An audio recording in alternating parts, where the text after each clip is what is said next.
राम राम भाई साहब। कुछ यूरोप सेंट्रिक आइडियोलॉजी वाले लोग हैं जो ये कहते हैं कि हम कभी से भी एक राष्ट्र के रूप में थे ही नहीं। हमारे देश को अंग्रेज़ों ने एक राष्ट्र आकर बनाया था।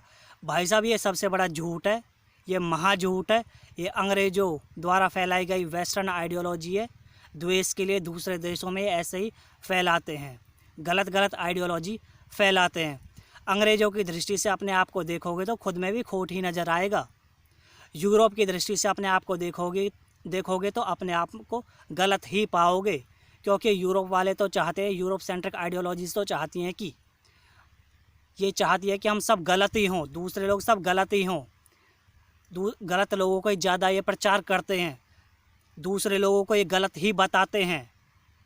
चाहे दूसरे लोगों को कल्चर को गलत बताना हो, उनकी बोली को गलत बताना हो, चाहे उनकी मान्यताओं को गलत बताना हो, तो दूसरे देशों को, दूसरे लोगों को ये सिर्फ यूरोप सेंट्रिक आइडियोलॉजी वाले लोग, यूरोप वाले लोग गलत ही बताते हैं। यही इनकी सबसे बड़ी चाल है, दूसरे लोगों को सिर्फ अपने मानसिक गुलामी में रखना। ये खुद तो चले गए, पर अभी तक भी इनकी जो आइडियोलॉजीज़ है, जो इनकी मानसिक गुलामी है, वो बहुत सारे देशों से नहीं गई है। यही इनकी सबसे बड़ी चाल है। ये दूसरे देशों को सिर्फ गलत ही बताते रहते हैं मानसिक गुलामी के लिए, और हम पर ये आरोप लगाते रहते हैं कि हम एक राष्ट्र के रूप में थे ही नहीं। भैया, इस झूठ है, महाझूठ है, इससे बड़ा झूठ और कुछ नहीं है। हम महाभारत काल से, रामायण काल से एक राष्ट्र के रूप में, एक देश के रूप में थे, और ज़रूर थे। भाई साहब, भगवान चाणक्य ने कहा है कि एक देश एक राष्ट्र के रूप में तब तक परास्त नहीं हो सकता जब तक कि वहाँ के लोग अपनी सभ्यता, अपनी संस्कृति, अपनी मान्यताएं, अपने धर्म को ना भुला दे, अपने पूर्वजों को ना भुला दे। और इनमें से हमने कुछ भी नहीं किया। ना तो हमने अपने पूर्वजों को भुलाया है, ना हमने अपना धर्म छोड़ा है, ना ही हमने अपनी संस्कृति छोड़ी है, ना ही हमने अपनी सभ्यता छोड़ी है। हम सनातन हैं, जिसके आदि का पता ना और जो अनंत है। हम शून्य हैं। शून्य होने से मेरा मतलब है कि किसी भी डिजिट के डिवाइड में अगर इस शून्य को लगा दे, जीरो को लगा दे, तो भाई साहब वो इन्फिनाइट हो जाता है, वो अनंत हो जाता है। इसीलिए हम अनंत हैं, हम सनातन हैं। हमारे आदि का पता ना और हम अनंत हैं। तो भाई साहब, आप एक बात देखिए, हम कल्चर के रूप में हमारे पूरे देश में बहुत ज़्यादा डाइवर्सिटी, कल्चर में बहुत ज़्यादा डाइवर्सिटी, उसके बाद भी हम सब एक है। हमें जोड़ कर रखते हैं हमारे राम, हमारे कृष्ण, हमारे बुद्ध, हमारे भगवान शिव शंकर, शिव शंभू, भगवान बुद्ध, शिवलिंग। आप ये देखिए, हमारे पूरे देश में शिवलिंग है। पूरे 12 ज्योतिर्लिंग हैं जो पूरे देश में फैले हुए हैं। तो ये हमारी कल्चरल डाइवर्सिटी को, हमारी एकता को, डाइवर्सिटी को भी और एकता को भी दिखाता है। चाहे कोई भी कल्चर के लोग हों, वो भगवान शिव को तो मानते ही हैं, भगवान शिव के शिवलिंग पर तो जाते ही हैं। तो ये हमारी एकता को दिखाता है। जो राष्ट्र होने की एक छोटा सा एक वो है, उसमें योगदान तो देता ही है। पहला हमारी कल्चर जो पूरे देश में फैला हुआ है, हमारा धर्म। दूसरे हमारे ज्योतिर्लिंग। उसके बाद आप देखिए कि और हमारा जो कल्चर है उसको भगवान शिव शंकर, शिवलिंग बहुत ही बेहतरीन तरीके से दिखाता। अब आप देखिए, हम आज भी शिवलिंग की पूजा करते हैं। हम मौर्य काल में थे तब भी शिवलिंग की पूजा करते थे। हम जब महाभारत काल में थे तब भी हम शिवलिंग की पूजा करते थे। जब अर्जुन ने भगवान शिव का ध्यान किया था, जब वो आर्किटेक्ट का रूप लेकर आते हैं, और उसके बाद वो 2 भेजते हैं, भगवान शिव शंभू भी भेजते हैं और अर्जुन भी भेजते हैं। तो उस वक्त वो भगवान शिव का ध्यान कर रहे होते हैं। दूसरा, आप रामायण काल में जाइए। जब रामायण काल में भगवान श्री राम वहाँ जाते हैं, लंका पर विजय के लिए प्रस्थान करते हैं, तो वो समुद्र के तट पर भगवान शिवलिंग को पूज कर जाते हैं। तो ये भी एक है। आप ये देखिए, जब भगवान श्री कृष्ण है, उसके बाद ही भगवान श्री कृष्ण की मूर्तियाँ बनी और उन्हें पूजा गया। पर जब भगवान श्री कृष्ण थे उस वक्त भी भगवान शिव को पूजा जाता था, शिवलिंग को पूजा जाता। ऐसा है रामायण काल में खुद भगवान राम ने शिवलिंग की पूजा की है।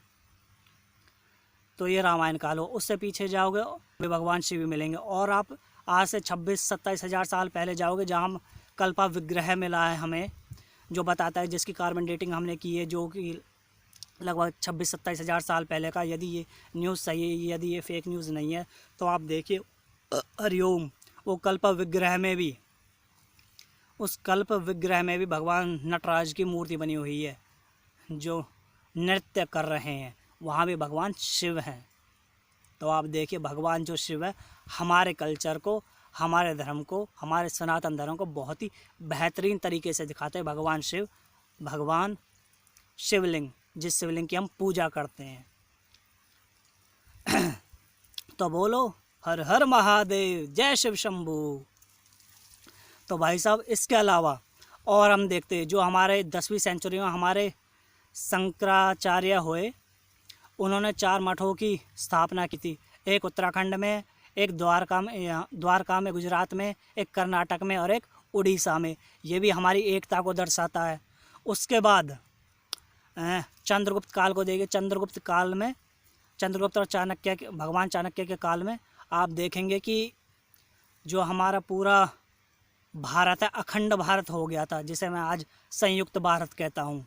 तो वो अखंड किया था किसने? चंद्रगुप्त और चाणक्य जी ने। और उसके बाद एक और राजा हुए थे विक्रमादित्य, जो आज का जो उज्जैन और उस समय का अवंती था, विक्रमादित्य के समय का। उन्होंने भी बहुत बड़ा साम्राज्य बनाया था जो हमारी एकता को दिखाता है, जो हमारे राष्ट्र को दिखाता है, जो हमारे देश को दिखाता है। उसके बाद एक और बेहतरीन उदाहरण है भगवान कालिदास जो है, कालिदास जो दिखाते हैं कि जम्मू कश्मीर से लेकर कन्याकुमारी तक पूरी जो एक दूत उन्होंने लिखा है, पूरी ज्योग्राफी को बहुत ही बेहतरीन तरीके से दिखाते हैं। कहाँ नदियाँ हैं, कहाँ पहाड़ है, कहाँ समतल भूमि है, हर जगह पूरे उसको मेघदूत में बहुत अच्छे से दर्शाया है भगवान कालिदास ने। तो हम हमेशा से एक देश थे, हम हमेशा से एक राष्ट्र थे। ये तो सिर्फ इन यूरोप सेंट्रिक आइडियोलॉजी से जो हमें गलत बताने की साबित करती है। ऐसा नहीं है हमें ये सबको ही गलत बताने का साजिश करती है, क्योंकि ये एक अधिकार चाहती है, सिर्फ अपनी मानसिकताएं फैलाना चाहती हैं यूरोप सेंट्रिक आइडियोलॉजीज़, यूरोप के कुछ लोग। और भाई साहब एक बात और देखी जाए, एक बात का हमारे पास सबसे बड़ा आरोप लगता है कि हमारे पास राष्ट्रवाद की भावना नहीं थी, राष्ट्रवाद की भावना का हर व्यक्ति में जगना। तो भाई साहब एक बात बताइए, आज से अगर हम 200, 300, 400 साल पहले की बात करें तो उस वक्त यदि कोई घटना उत्तर प्रदेश में होती है और कर्नाटक के लोगों तक वो पहुंचेगी नहीं, तो राष्ट्रवाद की भावना आएगी कैसे? ये सोचने वाली बात है। आज सोशल मीडिया है, मीडिया है, यदि कोई भी हमारे देश पर विपत्ति आती है, कोई भी चीज़ ऐसी होती है जो हमारे देश के विरुद्ध हो रही है, तो हमारे अंदर अपने आप ही राष्ट्रवाद की भावना आ जाती है। पर आज से 300 या 400 साल पहले ये पॉसिबल नहीं था, क्योंकि ना तो मीडिया था, ना सोशल मीडिया था, ना ही लोग इतने ज़्यादा मोबाइल थे जितने लोग आज हैं। आज और ट्रेन भी है, बस भी है, मीडिया भी, सोशल मीडिया भी है, एरोप्लेन भी है, सेकंड में खबर पहुंच जाती है। पर उस वक्त तो नहीं पहुंचती थी। तो जो राष्ट्रवाद की भावना वो आती कहाँ से? वो हो ही नहीं सकती थी। ये यूरोप द्वारा सिर्फ हमारे ऊपर आरोप लगाया जाता है कि आपके अंदर तो राष्ट्रवाद की भावना ही नहीं थी। ये इनका झूठ फैलाया हुआ है। आज सोचने वाली बात है, आज गवर्नमेंट भाई, ये भाजपा गवर्नमेंट यदि कहीं भी इंटरनेट को शट डाउन कर देती है, बंद कर देती है, तो क्या वहाँ की न्यूज़ यहाँ दूसरे राज्यों तक आती है? नहीं आती है। आप ये देखिए, जब मणिपुर में कांड हुआ तो उस वक्त इंटरनेट शट डाउन कर दिया, वहाँ की एक भी वीडियो पूरे देश में कहीं भी नहीं पहुँच पाई थी। तो आप ये देखिए, आज इंटरनेट होने के बावजूद भी, इंटरनेट वहाँ बंद कर दिया, उसके बावजूद भी यहाँ तक कोई वो नहीं पहुँच पाई न्यूज़। तो आज से 300-400 साल पहले कैसे ये भावना उत्पन्न होती किसी भी व्यक्ति में? सोचने वाली बात है। जहाँ कोई कांड होता, जहाँ भी कोई ऐसी घटना होती जो देश के विरुद्ध थी, तो वहाँ तो ये राष्ट्रवाद की भावना जरूर आती थी, पर ये बताई नहीं जाती। क्यों? क्योंकि यूरोप सेंट्रिक आइडियोलॉजीज़ फैलानी है। ये है सच्चाई। तो भैया हम एक देश के रूप में, एक राष्ट्र के रूप में बहुत पहले से हैं, रामायण महाभारत काल से हैं। हम राष्ट्रवादी लोग हैं। हमारे देश पर जब भी कोई विपत्ति आती है, हमारे देश के अगेंस्ट में जब भी कोई बोलता, तो आज का यूथ बहुत अच्छी तरीके से जवाब देता है। और आज का सबसे अच्छा उदाहरण है, ये भी बहुत बेहतरीन हुआ कि जो आज हमारे अभी जो ट्रेंडिंग में चला हुआ, पता है क्या है?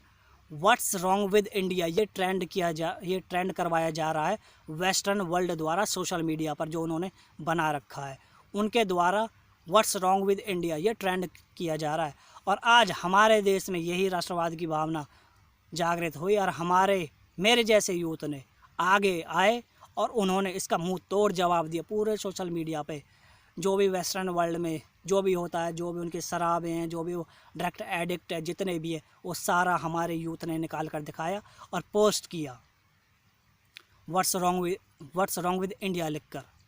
ये हमारी आज यूथ ने किया हमारे देश के लिए। इसे कहते हैं हमारे देश में यदि कोई हमारे देश के खिलाफ कोई बोलता है तो हम भी उसे जवाब देना जानते हैं। इसे कहते हैं हमारी राष्ट्रवाद की भावना, एक होने की भावना। हमारे देश के बारे में कोई गलत बोलेगा तो हम उसे जवाब ज़रूर देंगे। ये हमारे राष्ट्रवाद की भावना, ये हमारा राष्ट्रवाद। कोई देश के बारे में बोले तो उसे जवाब ज़रूर दो, जैसा आज की यूथ ने हमारे किया, जो ट्रेंडिंग में है, जो इन वेस्टर्न वर्ल्ड ने किया। और जैसे ही हमने ये बहुत ज़्यादा पोस्टें डाल दी तो इन वेस्टर्न वर्ल्ड वालों ने हमारी जो भी पोस्ट थी उनको कंटेन करना चालू कर दिया, उन्हें सीमित कर दिया और बार बार नोटिफिकेशन आने लगे कि आपकी पोस्ट इतने यहाँ तक ही सीमित कर दी जाती है। तो ये किया था इन्होंने हमें कंटेन करने के लिए। जब हमारी यूथ ने, हमारी आज की यूथ ने, भारत की आज की यूथ ने इनका आईना दिखाया। तो भैया हम एक राष्ट्र के रूप में, एक देश के रूप में बहुत पहले से है। ये बस ये यूरोप सेंट्रिक आइडियोलॉजीज़ है, ये सब इनके द्वारा फैलाई गई हैं, इससे ज़्यादा और कुछ नहीं है। इतिहास, क्योंकि ये गए थे तो इतिहास इन्होंने लिखा था। इतिहास इन अंग्रेज़ों की देन है। ये इंग्लिश एजुकेशन सिस्टम ये इनकी देन है, इनसे ही इन्फ्लुएंस्ड है। और जो भी हमारे बड़े बड़े व्यक्तित्व तो आए, वो कहीं ना कहीं कुछ ना कुछ प्रभाव दिखाई देता है इन पर। सबसे बड़ा तो आप ये देखिए, इंग्लिश एजुकेशन सिस्टम ही है इनका गुलामी की निशानी है, जो यूरोप की गुलामी की निशानी है, जो अंग्रेज़ों की गुलामी की निशानी, जो जिसे हम छोड़ कर गए हैं ये अंग्रेज़। तो आपको इस बात का ध्यान रखना है। हम भारत बहुत पहले से हैं। हम कल्चरल में भी हमारी डाइवर्सिटी है। 12 ज्योतिर्लिंग को देख लो, महाभारत में ही देख लो। महाभारत में एक तो भगवान शिव को प्रार्थना करते हैं, दूसरा महाभारत में ही जो हमारी कल्चरल डाइवर्सिटी को एक और चीज़ दिखाती है, वो अर्जुन ने एक नागी प्रिंसेस थी, उससे शादी की थी। दूसरा था मणिपुर की एक प्रिंसेस थी, उससे शादी की थी। ये हमारी कल्चरल डाइवर्सिटी को दिखाता है। रामायण काल में चाहिए, रामायण काल में क्या दिखाया गया है?